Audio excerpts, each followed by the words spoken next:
අපි හැමෝම අපෙන් අහන ප්‍රශ්න තියෙනවා නේද? අපි කවුද? අපි කොහෙන්ද ආවේ?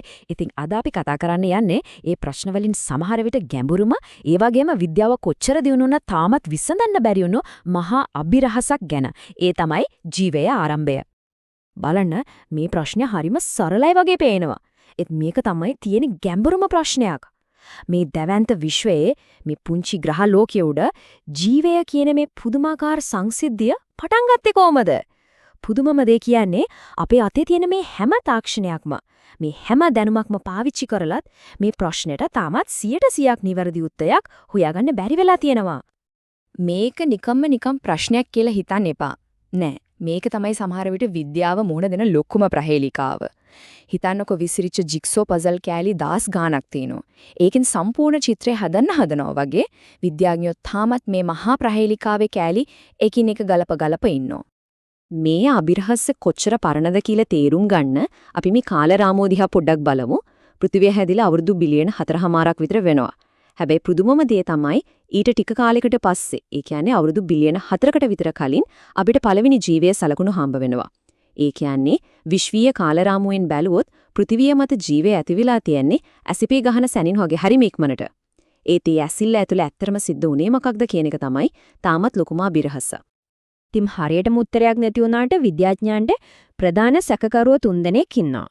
වෙන විදිහකින් කිව්වොත් මේ අභිරහස විසඳන්න පුළුවන් කියලා හිතන ප්‍රධාන න්‍යායයන් 3ක් තියෙනවා. අපි බලමු මේ මොනවද කියලා. හරි, අපේ පළවෙනි සහ සමහර විට ප්‍රසිද්ධම න්‍යාය තමයි ප්‍රාථමික සුප් න්‍යාය. හිතේ චිත්‍රයක් මවා ගන්න. මීට අවුරුදු බිලියන ගායකට කලින් පෘථිවියේ සාගරය කියන්නේ රසායනික ද්‍රව්‍ය වලින් පිරිච්ච උණුසුම් සුප් භාජනයක් වගේ. ඊට පස්සේ අහසෙන් එන අකුණු සැර වලින් සූර්යාගෙන් එන ශක්තියෙන් මේ සුප් එක රත් වෙලා එකට කලවම් වෙනවා. ප්‍රතිඵලය අර සරල රසායනික ද්‍රව්‍ය එකතු වෙලා ජීවය හදන්න ඕන කරන මූලිකම ගඩොල් ටික, ඒ කියන්නේ සංකීර්ණ අණු නිර්මාණය වෙනවා. ඉතින් ක්‍රියාවලිය හරිම සරලයි වගේ තමයි පේන්නේ. මුලින්ම වතුරේ තියෙනවා සරල රසායනික ද්‍රව්‍ය. ඊළඟට ඒකට අකුණු සැරයක් වගේ විශාල ශක්තියක් ලැබෙනවා. අන්තිමට ඒ ශක්තිය නිසා අර සරල දේවල් එකතු වෙලා ඇමයිනෝ අම්ල වගේ ජීවයේ තැනුම් මේකක හැදෙනවා. හරියට ජීවය කියන කෑමක හදන්න ඕන අමුද්‍රව්‍ය ටික ලෑස්ති වුණා වගේ. හැබැයි මෙන්න මෙතන තමයි ලොකුම ගැටලුව තියෙන්නේ. හරි, ජීවය හදන්න ඕන අමුද්‍රව්‍ය ටික හැදුනා කියමුකෝ. ඒත් ඒ අමුද්‍රව්‍ය එකතු වෙලා තමන්වම පිටපත් කරගන්න, ඒ කියන්නේ තමන්ගේම කොපියක් හදාගන්න පුළුවන් දෙයක් බවට පත් උනේ කොහොමද? මොකද ඔය ස්වයං ප්‍රතිජනනය කියන හැකියාව නැතුව ජීවයක් කියලා දෙයක් නැහැ. ප්‍රාථමික සුප් න්‍යායට ඒ පැනීම සිද්ධ වුණේ කොහොමද කියලා පැහැදිලි කරන්න ටිකක් අමාරුයි. අන්න අර ප්‍රතිජනන ගැටලුවට උත්තරයක් විදිහට තමයි RNA ලෝකය කියන න්‍යායය ඉස්සරහට එන්නේ. මේක හරිම රසවත් අදහසක්. මේකෙන් කියන්නේ අපි අද දන්න DNA වලට කලින් RNA තමයි ජීවයේ මුල්ම ප්‍රවේණික ද්‍රව්‍ය උනේ කියලයි. ඒකට හේතුව RNA අණුවට පුදුම ද්විත්ව හැකියාවක් තියෙනවා. ඒකට DNA වගේ තොරතුරු ගබඩා කරන්නත් පුළුවන්. ඒ වගේම එන්සයිමයක් වගේ රසායනික ප්‍රතික්‍රියා සිදු කරන්නත් පුළුවන්. ඒ කියන්නේ තොරතුරු තියාගන්නත්, වැඩ කරන්නත් දෙකම එක අණුවකින් කරන්න පුළුවන්. හැබැයි ඉතින් මේ න්‍යායත් ලොකු හිඩැසක් තියෙනවා. ඒ තමයි මෙච්චර සංකීර්ණ විශේෂ හැකියාවන් තියෙන RNA අණුවක් කිසිම උදව්වක් නැතුව නිකම්ම ස්වභාවිකව හැදුනේ කොහොමද? ඒක හරියට නිකම් කුණාටුවකට ගඩොල් ටිකක් අහුවෙලා ඉබේම ගෙයක් හැදෙනවා කියනවා වගේ වැඩක්. ඒක වෙන්න පුළුවන් කොහොමද කියන එක තමයි තාමත් ලොකු ප්‍රශ්නයක්. අපේ තුන්වෙනි න්‍යාය කතාව සම්පූර්ණයෙන්ම වෙන පැත්තකට හරවනවා. ඒ තමයි පැන්ස්පර්මියා න්‍යාය. මේකින් කියන්නේ සමහර විට ජීවය පටන් ගත්තේ පෘථිවියේ නෙවෙයි කියලයි. ඒ වෙනුවට ජීවයේ මූලික තැනුම් ඒකක හරියට බීජ වගේ අභ්‍යවකාශයෙන් දන් උල්කාපාත සහ වල්ගාතරු වලින් අපේ ග්‍රහ ලෝකයට ආවා කියලා. නමුත් පොඩ්ඩක් හිතලා බලන්න, මේකෙන් ඇත්තටම අපේ මූලික ප්‍රශ්නේ විසඳනවද? නෑ. මේ න්‍යාය කියන්නේ ජීවය පෘථිවියට ආවේ කොහොමද කියන එක විතරයි.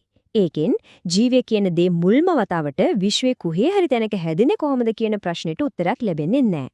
ඒක හරියට ප්‍රශ්නය විසඳනවා වෙනුවට ඒක වෙන තැනකට තල්ලු කරනවා වගේ වැඩක් විතරයි.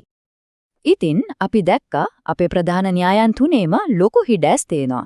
එකකටවත් සම්පූර්ණ චිත්‍රය දෙන්න බෑ.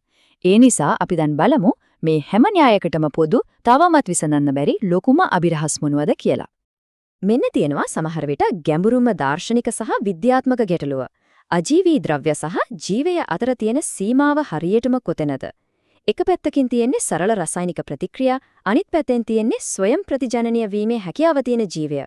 ඉතින් මේ සරල රසායනික ද්‍රව්‍ය එකතුවක් ජීවී කියලා කියන්න පුරුලන් වෙන මොහොත හරියටම මොකද්ද? ඒ සීමායිර අඳින්න තාමත් විද්‍යාඥයන්ට බැරි වෙලා තියෙනවා. අපේ ප්‍රධානම සාක්ෂිකරුවෙක් තමයි ෆොසිල්. ෆොසිල් අපිට හරිම වටිනා කතාවක් කියනවා. ඒ තමයි පෘථිවියේ ඉතිහාසයේ හරිම මුල් කාලයේ ඉඳන් ජීවය තිබුණා කියන එක. හැබැයි ඒ කතාවේ ලොකුම වැදගත්ම පරිච්ඡේදයක් අතුරුදහන් වෙලා. ඒ තමයි අර ෆොසිල් බවට පත්වුණු පළවෙනි ජීවීන් හැදුනේ කොහොමද කියන එක. ෆොසිල් අපිට කියන්නේ ජීවයේ තිබුණේ කවදාද කියන එක විතරයි. ඒක ඇති උනේ කොහොමද කියන එක නෙවෙයි. ඒ වගේම මේ සිදුවීමේ අපරාධ ස්ථානය කොතනද කියලත් තාම ලොකු විවාදයක් තියෙනවා. මේ හැමදේම වුණේ චාල්ස් ඩාවින් හිතුවා වගේ නොගැඹුරු උණුසුම් පොකුණකද? එහෙමත් නැත්නම් මුහුදු පතුලේ තියෙන ගිනිකඳු වගේ උණුදිය උල්පත් ළඟද? සමහර වෙලේ ඊට හාත්පසින්ම වෙනස් තැනක වෙන්නත් පුළුවන්. මේ හැම තැනකටම පක්ෂව සාක්ෂි තියෙනවා. ඒ තවම කිසිම එකගතාවයක් නැහැ. ඉතින් මේ තරම් ප්‍රශ්න තියෙනකෙන් කියවෙන්නේ විද්‍යාව අසාර්ථකයි කියන එකද? කොහෙත්ම නෑ. ඇත්තටම මේ වගේ නොවිසඳුණු අභිරහස් තමයි විද්‍යාව ඉස්සරහට ගෙනියන ඉන්ධනය. මේක තමයි ඊළඟ පරම්පරාවේ විද්‍යාඥයින්ට මුහුණ දෙන්න තියෙන දැවැන්තම අභියෝගයක්. ජීවයේ ආරම්භය කියන්නේ හරියට තාමත් ලියමින් පවතින රහස් පරීක්ෂක කතාවක් වගේ. විද්‍යාඥයන් දහස් ගණනක් තාමත් ඒ කතාවෙන් නැතිුණු පිටු හොයනරා. අපි කවුද? අපි කොහෙන්ද ආවේ කියන අපිම කතාවේ ආරම්භය හොයාගෙන යන මේ මහා ගවේෂණය තාමත් ඉවර වෙන්න තව හුඟක් දුරයි. ඉතින් අවසාන වශයෙන් අපිට අහන්න තියෙන්නේ මේ ප්‍රශ්නයයි. මේ විශ්වයේ තියෙන ගැඹුරුම රහසක්. ඒ කියන්නේ අපේම ආරම්භයේ කතාව. කවදා හරි දවසක අපිට සම්පූර්ණයෙන්ම තේරුම් ගන්න පුළුවන් වේවිද? නැත්නම් මේක සදාටම අපිට විසඳන්න බැරි අභිරහසක් විදියටම ඉතුරු වේවිද?